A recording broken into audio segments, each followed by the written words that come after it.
Senhoras e senhores, respeitável público, começando mais um vídeo aqui no meu canal pra gente falar sobre São Paulo Futebol Clube. Prazer para quem não me conhece, eu sou Alexandre Vieira, jornalista, e agora eu vou deixar você super bem informado sobre tudo do São Paulo. Te convido a se inscrever no canal, ativar o sininho das notificações e deixar o seu like, que é muito importante aqui para o crescimento do nosso canal. Tem também o botão de Seja Membro, onde você pode ter alguns conteúdos exclusivos. Tem um grupo no WhatsApp comigo 24 horas por dia para você tirar todas as suas dúvidas e também interagir com outros torcedores do São Paulo por todo o Brasil.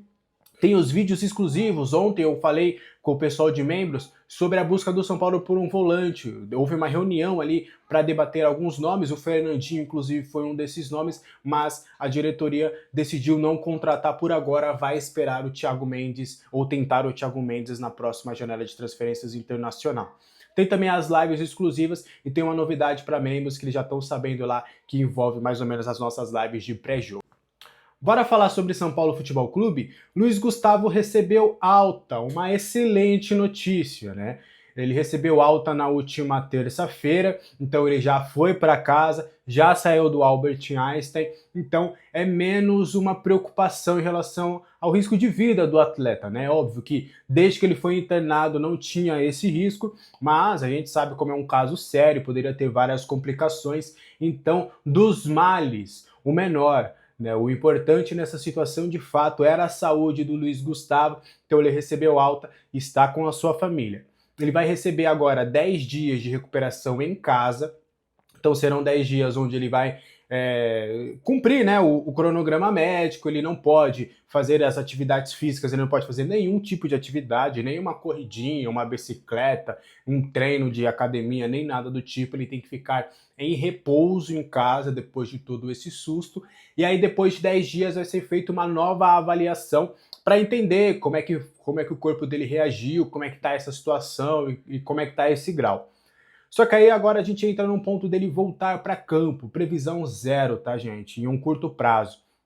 A expectativa ainda de realizar exames, ver toda essa situação, serão feitos testes físicos, e assim, é algo muito grave, tá? Então, para ele voltar para campo ainda vai demandar, mesmo agora ele teve alta, vai demandar ainda um bom tempo. Então, a gente pode, até eu conversei com algumas pessoas, pelo menos 3 meses, dos próximos 3 meses a gente não conta com ele. E aí a gente vai avaliar dia a dia, vai ver como é que tá, como que o departamento médico do São Paulo está acompanhando esse caso, o que eles vão nos passar, o que o Albert Einstein, também o pessoal, os profissionais do Einstein, vão passar também para o departamento médico do São Paulo. Só que aí, numa previsão meio que bem inicial, tá? O São Paulo não conta com o Luiz Gustavo pelo menos nos próximos 3 meses, que aí esse seria o tempo razoável para ele se recuperar totalmente, para ele começar a realizar atividades físicas de uma maneira mais moderada, porque aí depois sim ele vai ter um degrau e aí vai conseguir de fato voltar à atividade física do atleta. Eu sei que a gente brinca, né? Pô, esses caras não treinam e tudo, tem toda essa brincadeira, mas futebol, e principalmente do São Paulo, de um clube de primeira divisão do Brasil, é alta performance, exige muito do corpo. Então ele vai, né, depois que ele voltar às atividades físicas, ele vai voltar de maneira moderada até para ver como que o corpo dele vai corresponder e responder conforme os estímulos que forem dados. Então vai ser bem complexa a situação. Então, no curto prazo, o São Paulo não conta com o Luiz Gustavo, tá? Então, pelo menos pelos próximos 3 meses aí, dificilmente ele teria condições, mas a gente sabe, né, medicina, milagres acontecem e tudo, mas o São Paulo trabalha com pelo menos 3 meses ali do Luiz Gustavo resguardado, fazendo toda uma readequação física para aí sim começar a ter estímulos de um atleta profissional e sem maiores problemas ele volta a jogar, mas pelo menos o mais assustador já passou. Luiz Gustavo teve alta e tá tudo bem com ele, mandando aqui minhas boas energias para o Luiz Gustavo, que não seja absolutamente nada. Bora continuar trazendo mais informações? O São Paulo arrecadou cerca de 5,5 milhões de reais com o show do Stray Kids, né? O São Paulo conseguiu uma bela renda por conta desses shows, foram 2 shows, né? Os shows aconteceram nos dias 5 e 6, se eu não me engano, foi 5 e 6, né? que os shows aconteceram no último fim de semana, foi sábado e no domingo. Para quem não sabe, o Stray Kids eu confesso que eu não conhecia, mas é uma banda de K-pop que faz muito sucesso, é uma banda coreana, sul-coreana, que faz muito sucesso aqui no Brasil, tanto que a estrutura montada ali no estádio do Morumbi foi maior, por exemplo, do que o evento da Shakira. Então, é de fato foram shows que demandavam bastante de uma estrutura maior, de um conforto maior. Então, teve toda essa questão de montagem. É por isso que o jogo do Contra o Sport acabou sendo antecipado.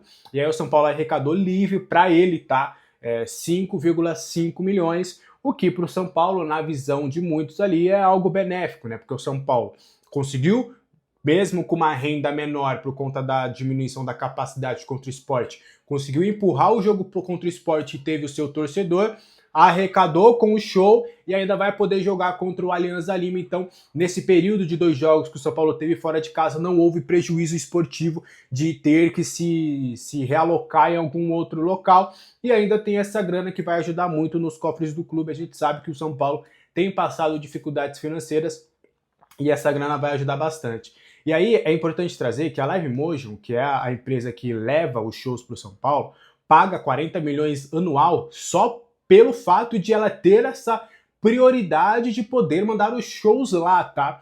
Então, além dessa grana que a Live Motion já paga para o São Paulo para poder levar os artistas para o estádio do Morumbi, o São Paulo recebe sempre ali um percentual equivalente aos ingressos, ao que é consumido no local, né? Então ali os camarotes, você vai pegar uma água, pegar uma cervejinha, eu não sei como é que, não fui nesses shows, não sei qual o tipo de bebida ou food que tem, né, de comida, mas o São Paulo sempre tem um percentual também de todos esses valores. Então por conta disso, além do valor anual que a Live Motion já paga pelo São Paulo, aliás, não é nem, desculpa, tá, correção, não é 40 milhões anual não, é 40 milhões pelos 3 anos, tá? É o contrato inteiro de 40 milhões só por ter a exclusividade de poder mandar os shows no estádio do Morumbi. E aí, além desse valor fixo, o São Paulo recebe sempre em cada show, beleza? Pra gente continuar, ainda pegando um pouquinho desse assunto de shows e tudo, olha, depois do show do Stray Kids, a gente já tinha falado essa informação na semana passada, tá? Que a gente tinha falado com exclusividade, e aí o Éder Traschini lá do UOL até divulgou um vídeo, e aí a gente já tinha conversado com algumas pessoas, mas dando também o crédito aqui que ele estava lá no Morumbi e mostrou um pouquinho em vídeo como é que estava lá a situação do gramado. Conversei com algumas pessoas que o gramado do jogo contra o Alianza Lima, no Morumbi, não vai estar 100%, tá? Principalmente na parte de coloração. Até me falaram, olha, comparado a vários estádios lá aqui no Brasil, o estádio vai estar bem bom, vai estar bem praticável para um jogo de futebol, mas não vai estar 100%, ainda vai ter ali principalmente a questão da coloração, pode ter ali algumas irregularidades. Então a tendência, não se surpreendam se vocês verem ali o estádio do Morumbi, o gramado do estádio não estando 100%, tá? Inclusive ainda nesta terça-feira ainda estavam desmontando um pouquinho ali as estruturas, a tendência de que na quinta-feira não tenha nada de estrutura do palco, então já nessa quarta-feira já vão arrumar todo o estádio, já vão tirar toda a aparelhagem, os banheiros químicos, já vai ficar tudo ali 100% para poder receber o jogo. Tanto é que se o jogo acontecesse amanhã, o São Paulo ainda conseguiria mandar o jogo com a sua capacidade máxima, mas você poderia ver uma ou outra ainda estrutura ali do show. Mas pediu para jogar na quinta-feira justamente para ter o seu estádio bonito e belo, sem qualquer resquício do show do fim de semana, para de fato estar com a sua casa linda de volta para a Copa Libertadores da América e que a gente espera que venham aí os 3 pontos. Para a gente continuar, bora trazer uma informação que a gente até conseguiu repercutir lá nos bastidores do São Paulo, que a gente conseguiu apurar. O Alan Barcelos recebeu um contato de alguns clubes, alguns contatos, para falar a verdade, de alguns clubes do futebol brasileiro após a campanha na Copinha. E foram vários clubes. E a gente conseguiu descobrir um. O Santos Futebol Clube fez contato oficial com o Alan Barcelos para saber quanto que você ganha, como é que está o seu contrato, como que seria a liberação em relação ao São Paulo. Em um primeiro momento, aí vamos trazer 2 partes, tá? O Santos no fim das contas sondou, mas aí agora vai dar um respaldo pro técnico que tá lá, que eu nem sei o nome, mas falaram pra mim, a gente tem um técnico aqui, a gente fez a sondagem sim, mas a gente vai optar pela manutenção do trabalho. E já da parte do Alan Barcelos, ele tá muito feliz no São Paulo, né, em todas as demandas em que ele pediu na carreira dele, o São Paulo atendeu, e não só em termos de valorização financeira, mas também de projeto. O Alan Barcelos, ele tinha um projeto de começar na categoria de base menor e aos poucos for subindo até o sub-20. E foi justamente isso que aconteceu. Ele queria ter essa responsabilidade até com a sua carreira. Então, o São Paulo sempre atendeu a esses pedidos dele, de eu quero começar aqui, ainda não estou pronto para subir para outra categoria. E aí, quando ele esteve pronto, ele foi para o sub-17, fez um bom trabalho lá. Aí apareceu o sub-20, ele se sentiu pronto, até porque estava uma transição dos jogadores do 17 para o 20. Então o Alan Barcelos está bem feliz ali atualmente no comando do São Paulo sub-20. E o São Paulo também trabalha, né, já nos bastidores, para ele ser um possível sucessor do próprio Zubeldia. É da vontade do Júlio Casares formar não só um goleiro, né, que talvez em termos de formação hoje são as duas vontades do presidente Júlio Casares. É de formar um goleiro, e ele tem cobrado o Zete para que isso aconteça, e formar um treinador, né? Porque o São Paulo tentou com o Alex, tentou com o Belletti, só que não conseguiu, por diferentes motivos, acabou não tendo êxito, e aí agora o São Paulo está acreditando que o Barcelos ele pode ser esse profissional, ele estuda bastante, sabe muito de tática, é um cara muito atualizado, a gente está vendo o trabalho dele no Sub-20, então mesmo com a sondagem do Santos, ele permanece, ele vai continuar no São Paulo Futebol Clube, aí o tempo a gente vai acompanhar nos próximos capítulos. E aí, pra gente fechar, eu só quero fazer um alerta, tá? Vou alertar vocês em relação aos sinalizadores, principalmente quem vai para o estádio do Morumbi na quinta-feira, tá? É importante se atentar, por quê? A Conmebol, ela proíbe não só o uso de sinalizadores dentro do estádio, mas também nos arredores, tá, gente? Então, a famosa recepção ali do São Paulo, que é lindo de ver, que é muito bonito de fato, e esquenta ali o clima. Só que não pode sinalizadores ali nos arredores e vai ter punição. A Conmebol quer mandar na rua, a rua é pública e tudo. Não. Os arredores do estádio também são como eu posso dizer, a Conmebol meio que é dona ali também nos arredores. Se acontece alguma coisa ali nos arredores, a Conmebol que é a responsável também.